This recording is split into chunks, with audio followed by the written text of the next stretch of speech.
Welcome to the future of technology. Get ready to dive into Wardour's groundbreaking AI event, where innovation meets limitless possibilities. Join us now and witness the revolution.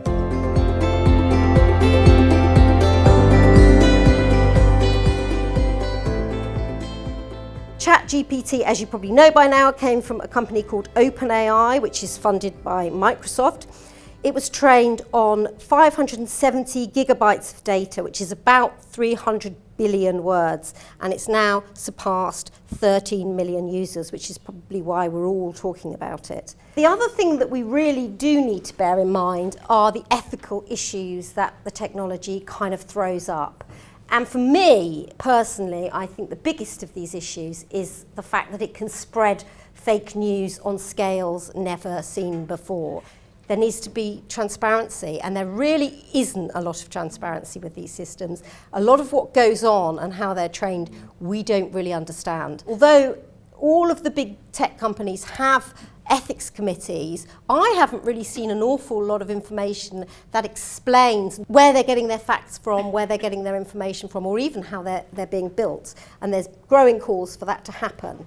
The good thing about the fact that so many people are using it is that there's now lots of analysis of how it performs, and we're really starting to learn some interesting things. So if you've been in the different demonstrations, you've seen that AIs can function in text, images and speech. The dream would be to put those things all together in one kind of program, and that probably is coming much quicker than we think.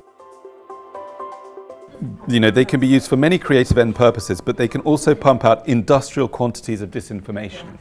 And the regulators are behind, I think it would be fair to say. Yeah, oh, completely. The regulators are behind where the big tech companies are. It doesn't create anything new, it's all derived from what previously exists. And we just risk getting into this echo chamber that it's repeating what AI has already created. Yeah. And so you just imagine that you might end up with disinformation. If it's a search engine and you only need to go to ChatGPT to get your answer, what happens to the websites from which it's deriving its information? Will they die? Because if they're relying on ad revenues for traffic, so I mean, again, I don't say this with any sort of knowledge of what the outcome will be, but there are just massive issues to do with it.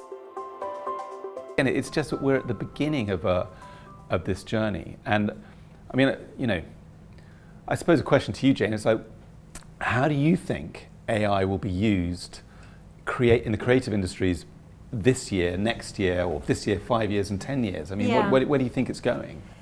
Well, I think it's going to be used as a tool. So one of the demonstrations was of Otter, which is a transcription technology, which I absolutely love, and I can't imagine not having it now. It's very much an important tool in my armoury. And you know, good journalists, good content creators will always find the latest tools that are really helping them make their job simpler. And I think AI, for the foreseeable future, holds a really important role in doing that. You know, somebody that's not aware of it and is not using it to help inform, give it some background, maybe come up with some quotes, summarise some reports. Why wouldn't you use it? But you use it with scepticism, which journalists always have in abundance, and you always want to sort of try and second source where it's getting its information from. So it's very much just going to be a small part of a series of tools that we will use. When that will change, I don't know, but I feel that it's going to play that sort of quite secondary role for quite a few years to come.